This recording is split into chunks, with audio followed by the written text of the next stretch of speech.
WeChat is almost this universal app inside China. So whether you are communicating with friends, paying your tax, or checking in hotel, using the internet and all kind of payment system is all rolled into one. It's almost like Amazon, Twitter, and every single app is inside this integrated functionality. So banning and kicking out WeChat, meaning all the Chinese consumer couldn't really use an iPhone, for example. So it's a lose-lose situation for everyone.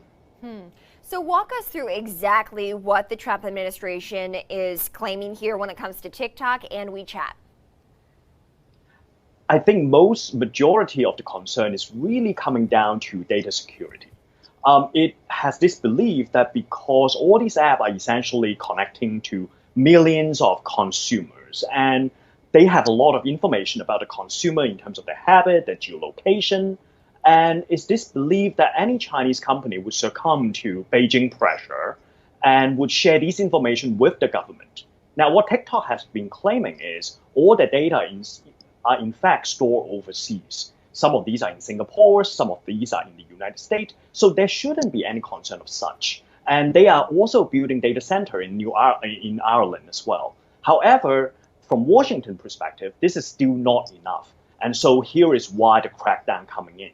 I think the biggest concern is all these interventions are basically done on executive orders. There is no public debate, there's no independent studies, and there's no mechanics for counter appeal. That's a really good point, Howard.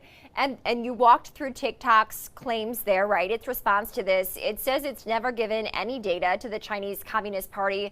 But is it against Chinese law to refuse any information request from the government if the government was to put a request in with TikTok?